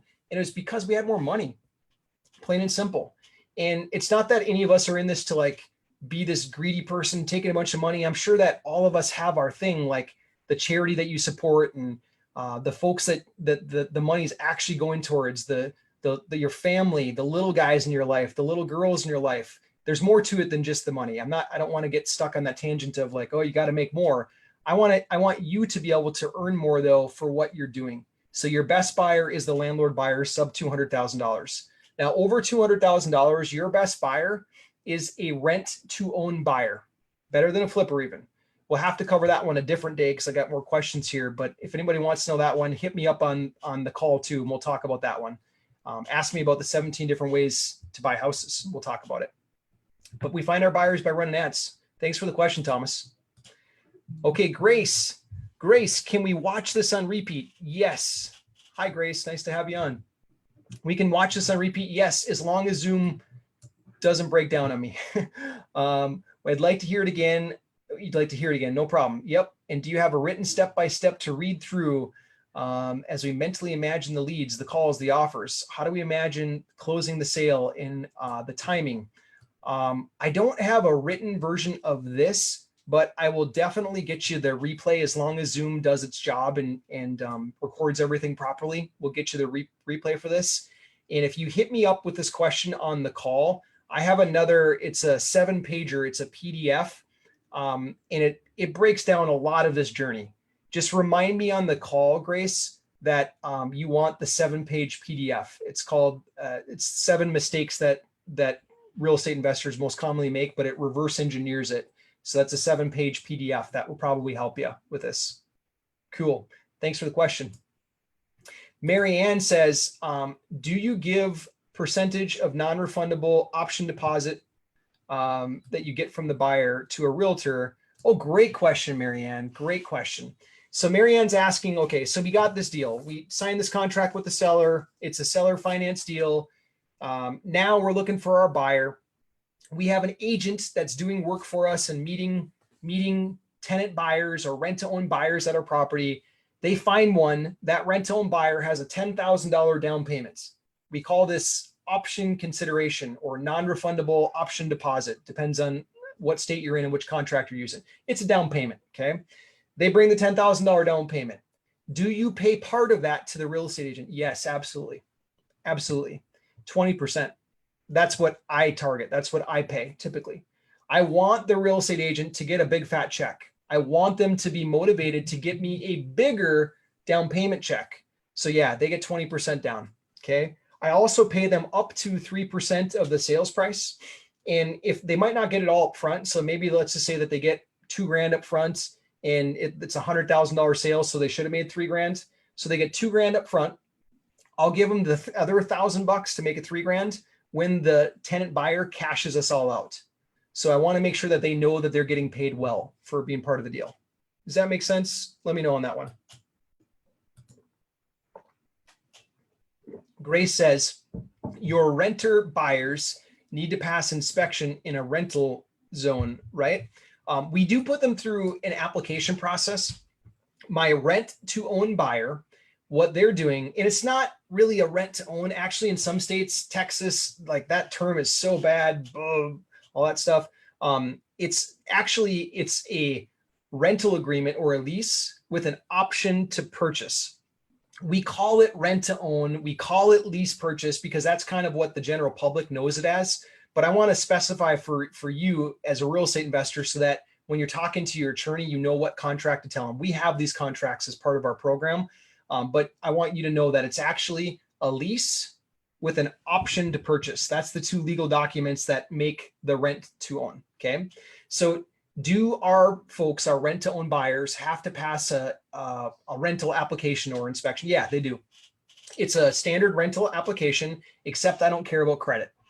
I care about background. So I'm going to run a background check. I'm going to check them out and all that kind of stuff, but I don't care so much about their credit because a lot of people that will come to you for this whole rent to own thing, they have bruised credit. We already know that. So we're not going to like beat them up over it or anything like that. Okay. Great question. And I do add 2 more questions to that. How much of a down payment can you make? And what is the most you can pay per month? That's the 2 questions that I add to it. Okay. Pro tip right there. Jamal, nice to have you on, man. What questions do you ask to determine if you have the right buyer? So when I first start talking to buyers, I'm trying to figure out, are you a flipper or are you a landlord? Flipper or landlord? Flipper or landlord? And actually I should go up one more level. Are you a cash buyer? I'm going to screen for cash buyer first. Okay. Now we'll drop to the next bracket. Hey, what do you do with the houses after you buy them? Oh, I flip them. I buy them, fix them and sell them. Or, oh, I wholesale them. Oh, okay. And then I immediately draw a line. I'll still have the conversation with them and I'll take down their information because you never know. Maybe you'll do a deal with them sometime in the future, but they're not my top priority. The ones that say, oh, I'm a landlord, I keep these. I cater to landlords too. I help a lot of landlords build their portfolio. So that's how I do my initial screening. Okay, right there. I try to figure out what they pay for properties. And the way that you do that is you ask it like this. You don't say, hey, how much do you pay for properties? Instead, Jamal, what you do is you say, hey, can you tell me about the last deal that you got? Tell me the numbers on it and be as open as you can, because what I'm going to do is I'm going to make it a goal of mine to go out there and replicate or beat that deal for you. So how much did you pay for the last house that you got? I'm going to beat it. And then they'll tell you. They'll just start telling you. Not everybody will tell you everything, but the more that they tell you, the easier it is to go out there and find another deal that's equal to it. Oh, I got about a 3-bedroom, 2-bath for $85,000 on the east side. Okay, great. What block on the east side? Awesome. Did it need any rehab? Okay, cool. How much rehab did it need? And then you can kind of reverse engineer their numbers. Okay, great question, Jamal. Mike, thanks, Nate. Would the transactional funding process be the same as locating a private lender? Sometimes, Mike. So the guy that I used in Minnesota, he was technically a private lender. He was a retired real estate attorney, and he just liked to make money on his money. So he was technically a private lender, but he was doing transactional funding. So the difference is that transactional funding means that they're only going to fund it if it's just a quick transaction. Whereas a private lender, they might do that, but private lenders will also sometimes borrow you money for the duration of the project. We've had some private money lenders that they'll be the lender for years as a rental.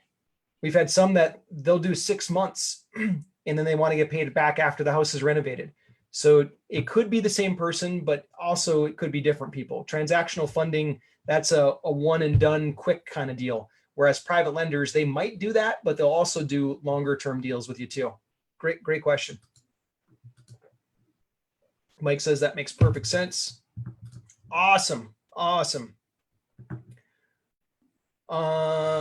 Next. Oh, it looks like the calendar filled up. Oh no. You guys are booking all the times. Let me see if I can open up a little bit. You guys want me to take calls on Saturday? Saturday. Now with the whole summertime, like, isn't it so nice that we can actually go outside summertime? And I know it's still a little bit scary out there in some parts, but it's so nice that we are getting almost through this virus thing and we can move outside again. Like for me, just being able to go outside and do stuff, it's a nice feeling to have. So here's what I did. I just opened up. I'm going to take a few calls Saturday morning, but I got to reserve some time too. So I just opened up a few more times on the calendar. So there you go. It's open. So go ahead and try that link again. You'll be able to get in it right now, and you'll be able to take that. That's socialmediablueprint.com/call, socialmediablueprint.com/call, and then you'll be able to grab the calendar time that you want. Don't worry about moving it to next week. You can do it. Grab the time that you want. Okay, cool. Did I miss any other questions? This is a good group. Lively, engaged.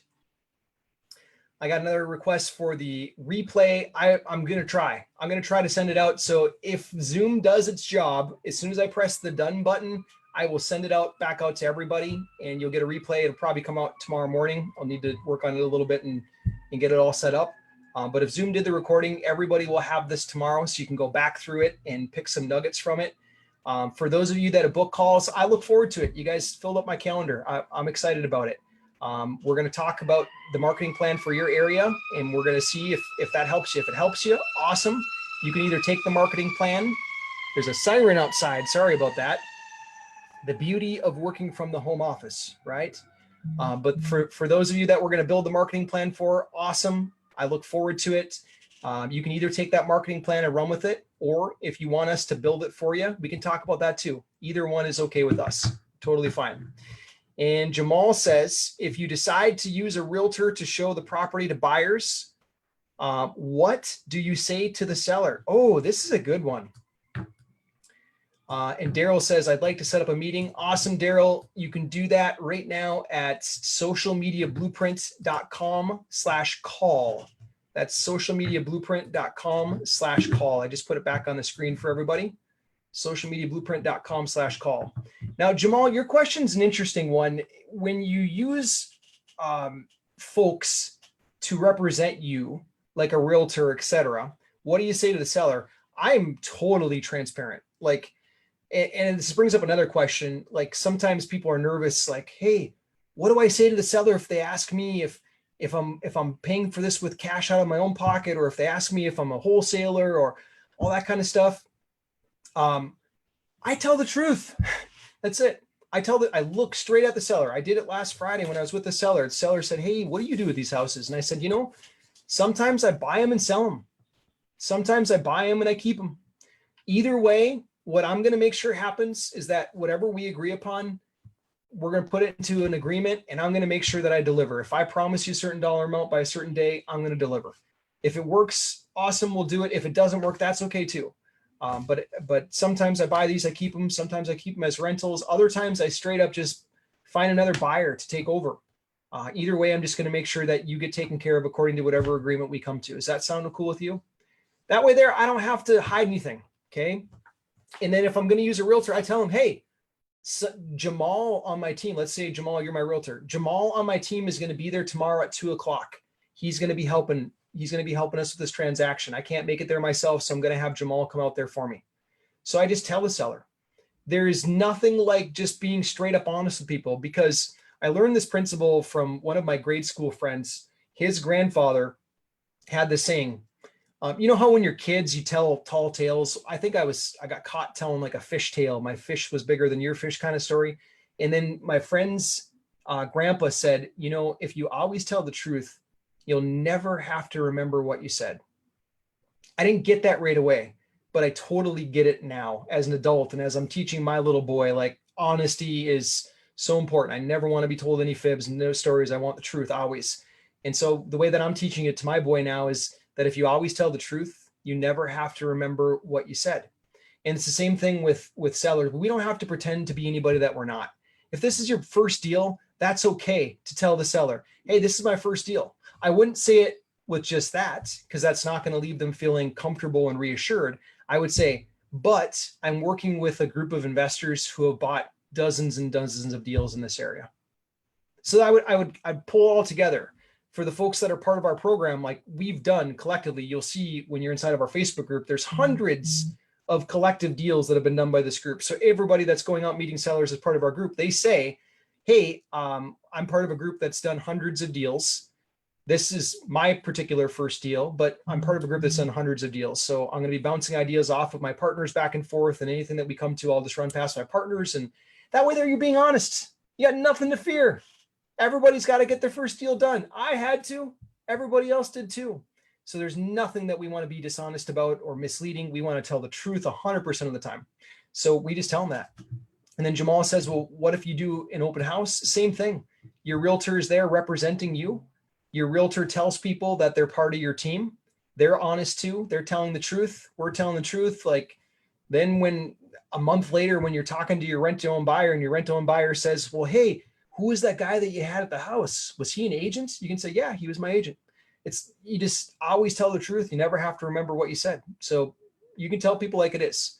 Just frame it the right way. Like if it is your first deal, you're brand new in this business, then frame it right so that you make the person feel comfortable. Like, hey, Mr. Seller, I'm going to take over your mortgage payment. This is my very first deal. I have no idea what I'm doing. That's not the way you'd want to say that. You'd say, hey, Mr. Seller, I'm part of a group that has closed hundreds of deals. They're helping me structure this. So I'm going to run some of the terms back and forth to them so that we set this up the right way. I want to make sure that whatever agreement you and I come to is one that I honor forever. So I'm going to be running this past my partners in the group. Okay. That's a stronger way to say, hey, I'm new in this. Jamal says, thanks, Nate. Thank you, sir. Glad to have you, man. Glad to have you as part of the program as well. I'm glad you made it on tonight. Thank you. Rick says, hey, Nate, I would like to get on board with your program, but due to this virus thing, funds are a little bit tricky. Totally understand. Rick says, can I make payments? Rick, we've got some options. Yeah. The last thing that we want anyone to do is be held back because of funds. The other thing, Rick, is before we even get into the funds conversation is let's do a little marketing analysis. Let's build a plan out and make sure that it makes sense for you. If it doesn't make sense, we're going to be the first people to say it. We would never want a dollar from you or anybody else unless we could add a lot of value to your life.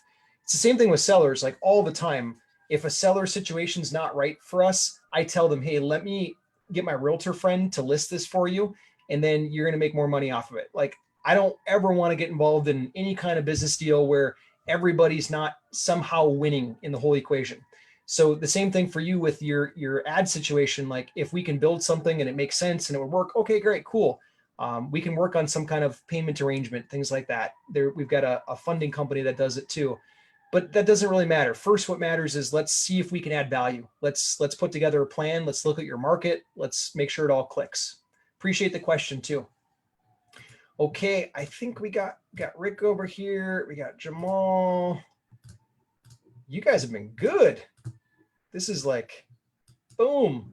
And Rick says, okay, awesome. I love your approach. Awesome, man. So socialmediablueprint.com/call. You can book it. Looking forward to getting to know you more, man. Okay, JB says, good presentation. Good night, Nate. Good night, JB from Atlanta. Pleasure to have you on. Daryl says, I'd like to set up a meeting. Awesome, Daryl. Socialmediablueprint.com/call. You guys have been amazing. Thank you for sharing this energy with me tonight. Like, I can't tell you, as the guy, if you've ever done any kind of presentation before, you know, like, you can get a little bit nerve-wracking but when there's people that are coming back, engaged and supportive, like, it just makes all the difference. So gratitude to you. Super, super appreciate it. I'm going to go eat some dinner and hang out with the fam for a couple hours to before bedtime, but I appreciate you guys. Christian says, it's been an honor. Thank you. Lee says, I'm booked. Thanks, Nate. God bless. Awesome. Awesome. All right. Appreciate you guys. I'll get that. As long as Zoom works okay, I'll have that replay out to you guys tomorrow. Thanks, Josh. God bless you too. Okay. Mike says, love your honesty approach. Thanks, Mike. That's a big difference maker. It is. You'll see it. Sellers feel it. I mean, they're real people. They can sense stuff. This is a big decision for them. So they want you to be honest. Okay. All right, guys. Have a good night. God bless you.